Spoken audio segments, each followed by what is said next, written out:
Part 1. The promise that faded full 1,000-word version. The rain fell steadily over Seattle, tapping against the window like a quiet reminder of everything Emily Carter had been trying not to think about. The apartment lights were dim. The clock had already passed 9. And her dinner sat untouched on the table, a meal for two that would end, again, with her eating alone. Ryan had texted 2 hours earlier, saying he was caught up in another late meeting. He always said that.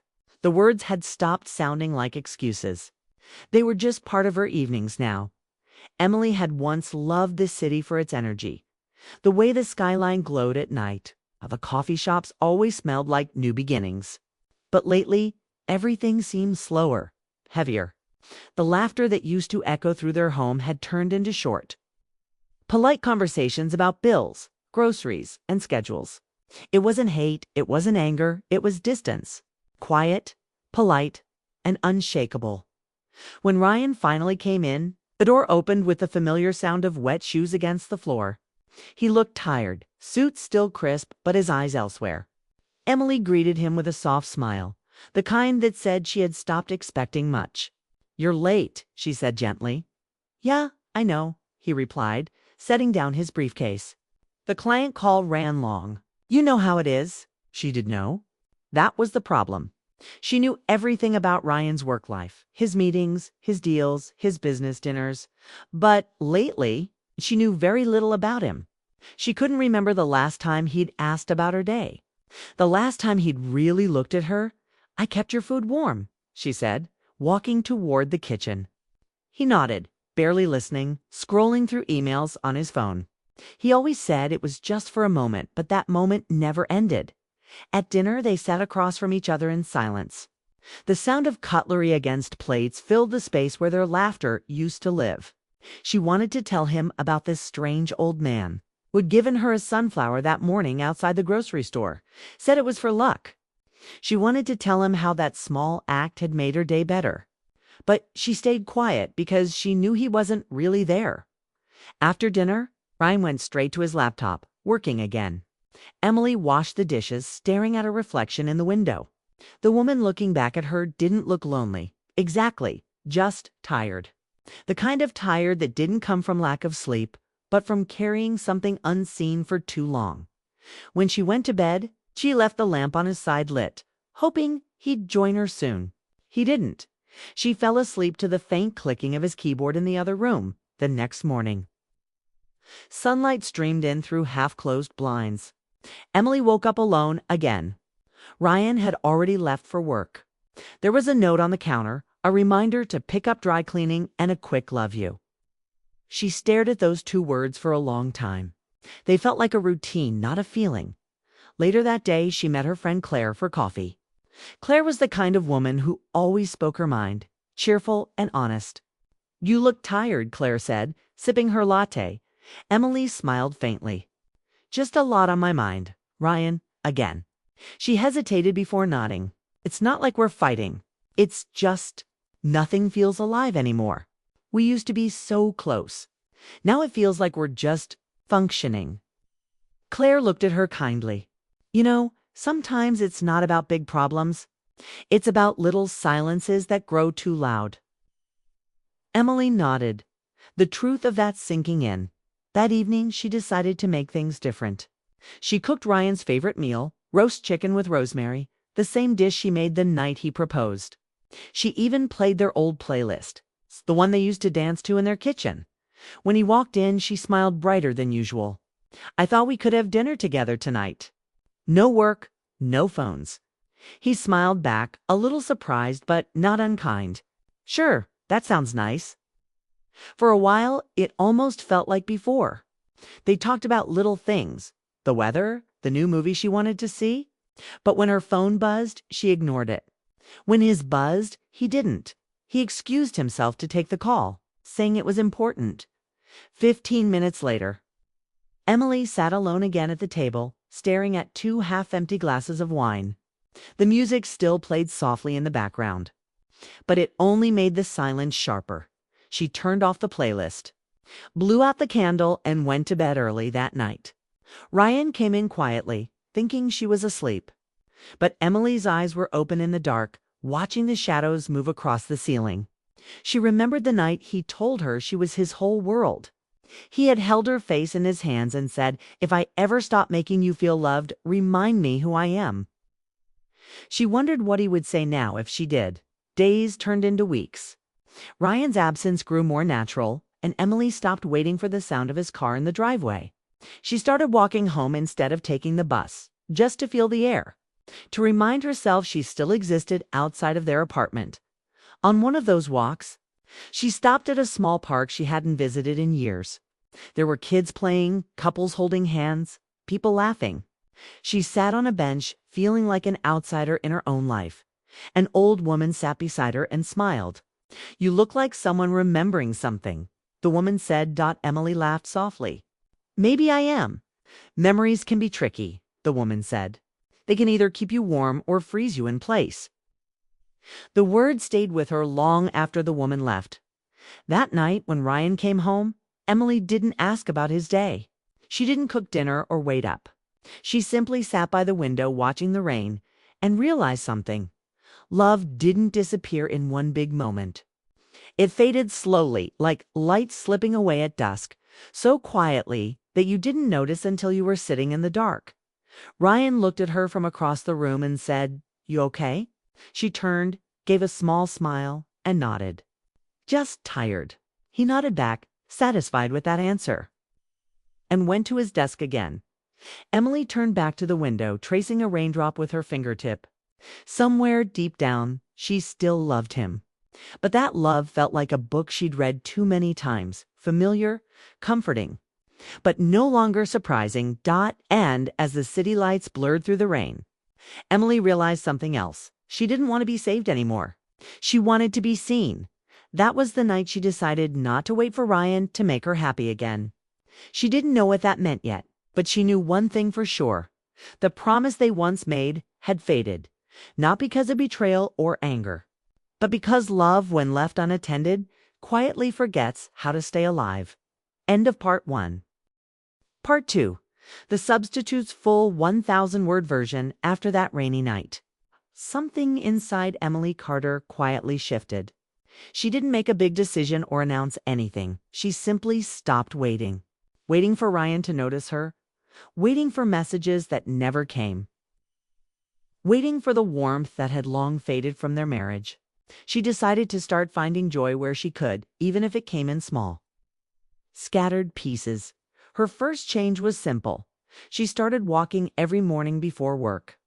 The air in Seattle was crisp, filled with the scent of coffee shops and wet pavement. On her first walk, she ran into Claire, her neighbor, and an old friend she hadn't really talked to in months. Claire was cheerful, loud, in the best way, and always had a story to tell. "You're up early," Claire said, jogging over with a steaming cup of coffee. "I thought you were allergic to mornings." Emily laughed for the first time in what felt like weeks. "I'm trying something new," she said. They started walking together every morning after that. They talked about everything: life, books, work, and the little annoyances that came with both. Claire didn't know how much those morning conversations meant to Emily, how they filled the silent spaces Ryan had left behind. Later that week, Emily was asked to help with a project at work alongside Ethan, a quiet but kind graphic designer who'd been there for years. He was the kind of person who listened more than he spoke. During lunch breaks, they'd sit by the big office window, eating sandwiches and watching people rush by below. One afternoon, Ethan said, "You seem different lately." "Happier, maybe?" Emily smiled faintly. "Trying to be," she replied. "Well, whatever you're doing, it's working," he said. And she felt something stir. Not attraction exactly, but the rare comfort of being noticed after work. One Friday, Claire invited her to a yoga class. Emily almost said no. She hadn't done anything like that in years, but something in her wanted to say yes. That's where she met Tessa, the yogainstructor.com, warm and grounded. Tessa had a peaceful energy that drew people in. After class, they sat talking over tea, okay? And Tessa said something that stuck with Emily. Happiness isn't something you find. It's something you make space for. That night, as Emily sat on her balcony, watching the streetlights flicker, she realized that's what she had been doing, making space for herself again. A few weeks later, Claire invited her to join a small book club at a cozy local cafe. There, she met Laura, a literature professor who spoke about love like it was a living thing, fragile but endless. Laura talked about characters who stayed in love not because they never struggled, but because they kept choosing each other even when it was hard. Emily listened, moved by the idea. It made her think of Ryan, of how they used to choose each other without even thinking. When had that stopped? One evening, Laura read a line from a novel. Sometimes the heart forgets where it belongs when it's been left waiting too long. Emily went home that night and stood outside their apartment door, holding that sentence in her mind like a secret inside. Ryan was asleep on the couch, laptop open beside him. She covered him with a blanket, then sat down quietly, watching him breathe. There was no anger in her heart, just sadness. The kind that comes when love turns into habit. Over the next few months, Emily's world grew wider. Her days were filled with people who made her feel alive in different ways. Claire made her laugh. Ethan made her feel heard. Tessa taught her peace. Laura reminded her of love's meaning. And then came Michael, a photographer she met at a local art gallery. Michael wasn't loud or charming. He was thoughtful, curious. He noticed things others missed, the way sunlight hit a window or how someone smiled when they didn't realize it. They met again the next week by chance, and soon he asked if she'd like to be part of a community photography project about everyday beauty. At first, she refused. "I'm not exactly camera material," she laughed. But Michael shook his head. "You are exactly what I'm looking for. Real, unpolished, someone who feels more than they show." Something about the way he said it made her agree. When she saw the photos later, she barely recognized herself. There she was, smiling, natural, free. Not posed, not pretending. It wasn't about Michael. It was about rediscovering herself through someone else's lens. Meanwhile, Ryan barely noticed the changes. He saw her smiling more, dressing differently, humming while cooking, and thought maybe work stress had finally eased. He didn't realize that the woman sitting across from him at dinner was finding her happiness in a world he no longer entered. One night, he looked up from his laptop and said, "You've been in a good mood lately. It's nice to see." Emily smiled faintly. "Yeah, it is." She didn't tell him that her good mood came from conversations, laughter, and kindness scattered across 5 people who unknowingly filled the empty spaces he had left. None of them were replacements. They were reflections of what she had been missing. It wasn't that. Emily didn't love Ryan anymore. She did, but she had stopped depending on him for everything she needed to feel whole. She had learned that one person, no matter how much you love them, can't be your entire world. Sometimes. It takes a few others, friends, mentors, strangers, to remind you who you are. One evening, Michael sent her a photo. He'd taken a black and white shot of her looking up at the sky. Hair slightly messy, smile unguarded. The caption read, "This is what freedom looks like." She stared at it for a long time. That night, when Ryan came home, she was already in bed. He leaned down, kissed her forehead, and said, "You okay?" "I'm good," she whispered, meaning it. But in her heart, she knew something had changed. She wasn't the same woman who used to wait for him by the window, counting hours. She was learning to live again, surrounded by 5 people who each gave her something Ryan no longer did. Connection, understanding, light. It wasn't betrayal. It wasn't rebellion. It was survival, the gentle kind, the quiet reclaiming of self. The next morning, as Ryan left for work, Emily stood at the doorway, coffee in hand, watching him go. For a moment, she wondered if he could feel it, the growing space between them. He waved and smiled. Distracted as always, she smiled back. Then she turned and walked toward the city, where her other life, her other world, waited for her. Each of those 5 people, in their own way, kept her heart beating, reminding her of who she was before love became something she had to chase. Emily didn't know where it would all lead, whether she and Ryan would drift apart completely or somehow find each other again. But she knew one thing with quiet certainty. She no longer needed saving. She had already begun saving herself. End of part 2. Part 3. The realization, full 1,000-word version. The first signs of change were subtle. Ryan Carter started waking up before his alarm, sitting at the edge of the bed, staring at the wall while the morning light crept in. He couldn't explain it, but lately the apartment felt different, quieter, almost unfamiliar. Emily still smiled when he left for work, still made coffee for 2, but something about her calmness unsettled him. It wasn't cold or angry. It was peaceful, the kind of peace that comes when someone has stopped expecting anything for years. Ryan had believed he was doing everything right, building a career, paying bills, being a responsible husband. But somewhere along the way, he'd stopped being present. He started noticing small things now. How Emily no longer checked if he'd eaten dinner. How she hummed songs he didn't recognize. How her phone lit up with messages from names he didn't know. Claire, Ethan, Tessa, Laura, Michael. It wasn't jealousy that hit him, it was realization. He had been so busy building a life that he'd forgotten to share it. One Friday evening, Ryan came home early, hoping to surprise her. The house was warm, filled with a faint scent of vanilla candles and music playing softly. Emily was sitting on the floor, surrounded by photo prints.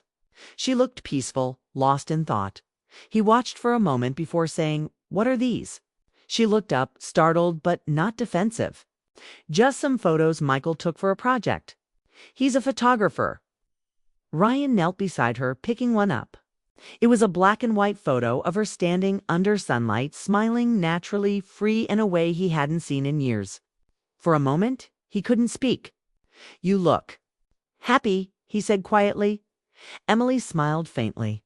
"I am sometimes." Her honesty hit him harder than anger ever could. That night, as they ate dinner, Ryan found himself really looking at her, her calm, her gentleness, her strength. He realized he hadn't truly seen her in a long time. He wanted to ask her about her days, about her friends, about what she thought, but the words caught in his throat. How do you start asking questions you should have asked years ago? Over the next few days, he tried. He started coming home earlier, putting his phone away during dinner, offering to take her out on weekends. Emily appreciated it, but she could sense it came from guilt more than love. She didn't need apologies. She needed effort that came from the heart. One evening, they went out to dinner at a small Italian place they used to love. The waiter remembered them saying, "It's been a while since I saw you too." Emily smiled politely, while Ryan just nodded, feeling a wave of embarrassment as they ate. Ryan finally said, "I feel like I've lost you, even though you're sitting right here." Emily looked down at her glass. "You didn't lose me, Ryan. You just stopped noticing I was here." He wanted to argue, to explain, but he couldn't. She was right. After dinner, they walked home in silence. The city lights reflected off the wet streets, the same streets where they had once held hands, laughing, dreaming. Now, their steps were measured, cautious. When they reached home, Emily sat on the couch and said softly, "Do you remember our first year of marriage?" Ryan nodded.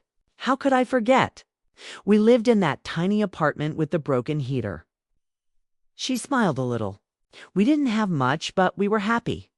You used to wake me up with coffee and talk about everything. You used to ask what made me smile that day." "I thought we grew past that," he said quietly.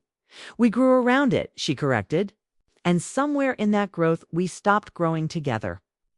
Her words lingered in the room. The next day, Ryan went through their old photo albums, their vacations, birthdays, the silly selfies they took when things were simple.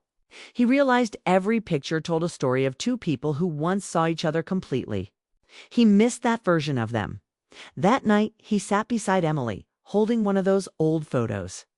"I don't know when it happened," he said, his voice trembling slightly. "I don't know when I stopped being the man who made you feel loved." Emily's eyes softened. "You didn't stop being him. You just forgot how." He looked at her then, really looked, and saw not the woman who waited for him, but the woman who had learned to live without him. It scared him, but it also filled him with respect. She had found strength in her solitude, grace in her sadness. "Can we start over?" he asked. Not like before, but something new. Something real. She didn't answer right away. She just stared at the rain outside, thinking. Then, after a long pause, she said, "Starting over means both of us changing. Not just you trying for a while. Not just me pretending everything's fine." "I'll do whatever it takes," he said earnestly. She turned to him, her expression calm but unreadable. "Then start by seeing me, not saving me." That night, they sat together on the couch. No phones, no distractions, just quiet. Ryan reached for her hand, and for the first time in months, she didn't pull away. It wasn't forgiveness, not yet. But it was a beginning. The following weeks felt different. Ryan started doing the small things again, not because he thought it would fix everything, but because he wanted to. He cooked dinner one night, burned it, and they laughed about it. He joined her morning walks once a week, sometimes with Claire, sometimes alone with Emily. He met her friends, the people who had unknowingly helped her heal at first. He felt awkward, even jealous. But then he realized how grateful he was. These people had reminded his wife of her worth when he had forgotten too. Michael showed him the gallery wall where Emily's photograph hung. Beneath it, the caption read, "Freedom is finding yourself again." Ryan stared at it for a long moment, then whispered, "She really is beautiful." Michael smiled kindly. She always was. She just needed to see it again. When Ryan went home that night, he found Emily on the balcony, watching the sunset. He wrapped his arms around her and said, "I saw your photo today. It made me realize something." She leaned against him. "What's that?" "That you were never asking for too much," he said quietly. "I was just giving too little." Tears filled her eyes, but this time they weren't from pain. They were from release. She turned around and kissed his cheek softly. "Thank you for saying that." The days that followed weren't perfect. They still had long silences, old habits that returned sometimes. But they also had laughter again. They had long walks, simple dinners, small moments that felt real. Emily didn't stop seeing her friends. She still met Claire, Ethan, Tessa, Laura, and Michael. But Ryan didn't feel threatened anymore. He finally understood that love wasn't about ownership. It was about presence. Months later, on another rainy night, they sat by the window together, watching the city lights blur behind raindrops just like before. But this time, the silence between them was soft, not distant. Ryan looked at her and said, "I don't need 5 others to keep you happy anymore, do I?" She smiled gently. "No," she whispered. "You just need to keep seeing me." He reached for her hand. "I can do that." Okay. And for the first time in years, she believed him. End of story.